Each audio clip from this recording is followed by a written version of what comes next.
Pinunto ng bitag at Mission X ang bahay at opisina sa antipolo ng suspect na si Silverio Lubaron. Pagpasok pa lang sa kanyang opisina, sumalubong na sa amin ang litrato nito na nakasuot pa ng uniforme ng NBI.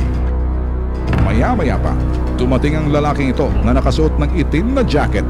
Eto palang ahenteng bogus na NBI na aming target. Wala nang maraming usapan, agad nitong binigyan ng tsapa ang aming undercover. Upang maging ganap na ahente raw ng NBI ang aming undercover, isang form ang pinapirmahan sa kanya ng suspect. Ito ang application form for permit na yan. Ipinagmalaki pa ng Kulukoy na kapag sumapi ang aming undercover at ang nagrereklamong si June Ferrer sa kanilang samahan sa NBI, tatawagin ang kanilang grupo na Special Action Unit. Ito naman ang kanilang magiging trabaho bilang mga ahente ng NBI. Kaya ang gagawin natin, nagkaroster tayo, no?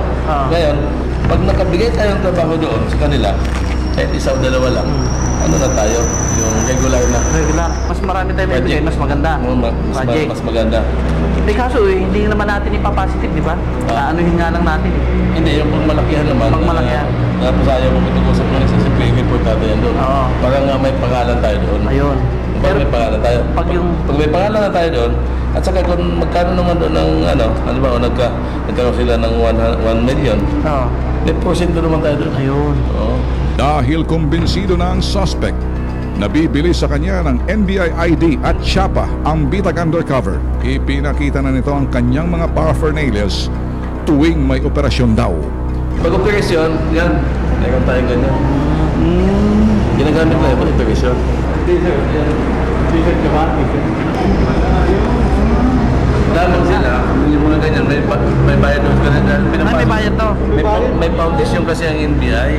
May foundation. Papasok yung binabayad natin, papasok foundation. Foundation? Magkano naman yan? Ito? 450 lang naman. 450? Eh, pwede na tayo magkakahit. Kuha tayo ng 3 nito eh. Mababawi naman natin eh. Kinabukasan, nakipag-ugnayan ang bitag sa tanggapan ni Attorney Nestor Mantarin, ang Director ng National Bureau of Investigation.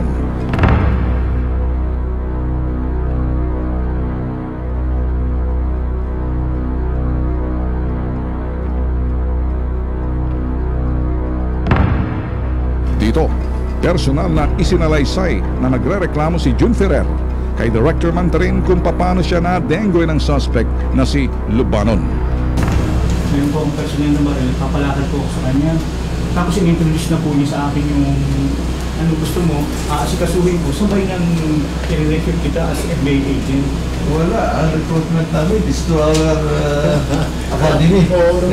At saka, ang ID is not for sale. Actually, rinigyan po niya ako ng 1,300 po sa lungsod ng Kabataan. Meron po siyang pinakilala sa akin, a certain Fred Sarko. Pero wala pong hinihingi ng mga 7,000 ano? Wala. Kaya we're bringing to your attention, Director Mantarin, para po makarating sa kalaman yun na ginagawa negosyo ng mga luko-luko, mga sindikato man yan, na NBI ID po. So, kaibigan ko yun, sinabi niya na magkaka-ID siya ng NBI through 7,000. Sabi ko ba, bibintahan na pala ng ID. Ginento nga niya, kaya... Pwede, i-trap natin. Dahil dito, ibinigay ni Director Mantarin ang mga kwalifikasyon kung paano maging lehitimong ahente ng NBI. Una, ang qualifications sa NBI agent, kailangan lawyer o CPA. Meron tayo yung item na investigator, special investigators. Yun. Pero kailangan yung college graduate at saka ang grade mo sa kolehiyo is 84 GPA na pa. And they also have to undergo a series of training in Baguio. Gano'n, na wala ka naman training na binigay sa iyo, wala namang dapat hindi tayo maniwala na magiging NBI agent tayo nun. Matapos nga makipag-ugnayan ng bitag Mission X sa National Bureau of Investigation hinggil sa kasong ito na tungkol sa panluloko, pandaraya ng isang tao, ginagamit ang NBI, mga peking ID ng NBI, mga peking tsapa at binibenta ito. Ayon na rin sa NBI, nagagawa nga sila ng hakbang, isang operasyon.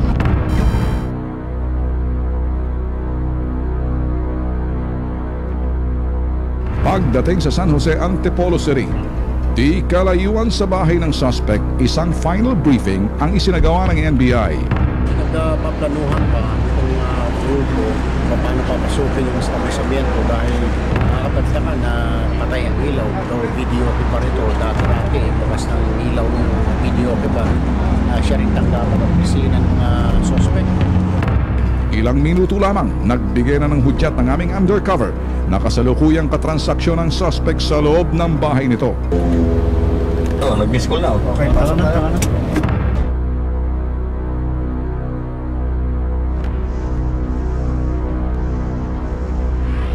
Subalit, pagpasok ng mga ahente ng NBI, grupo ng Bitag at Mission X, malinis na ang opisina ng suspect na si Silverio Lubanon.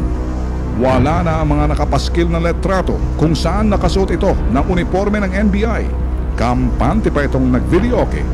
Hindi na rin siya nakaligtas sa mga operatiba.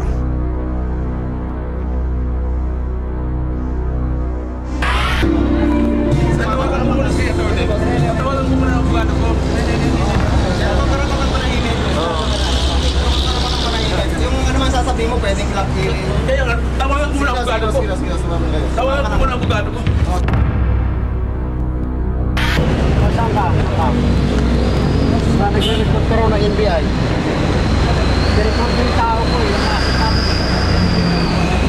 Nag-report ko, nakunan ka ng video namin. Nag-report ko, naka-NBI kung todo, pati mga tsapa nakunan ka nahulog ka sa patibok ng bitag. Nabitag ka malas mo na, kaysa dinami-daming lulukuhin mo natarantaduhin mo ayun sa NBI pa. Matagal ka namin sinusubaybayan. Nakuna ka nga namin nag-record ka ng NBI, pati mga tsapa pinagbibigay, nakuna pati boss mo, sinasabi mo na pag hinuli mo 20 mil lang, pero pag umabot sa main office 500,000 ibibigay. Nahuli ka ng bitag saka NBI. Kasalanan na Erlen. Sige. Sa tanggapan ng NBI, ikinanta ang suspect na si Lubanon kung sino ang naghudas sa operasyon ng NBI. Inamin ni Colohoy, ang mismong nagre-reklamong si June Ferrer daw ang tumimbre sa kanya, kaya't agad-agad niyang niligpit ang kanyang mga gamit, ang kapalit ng pagtimbre ng hudas na si June Ferrer.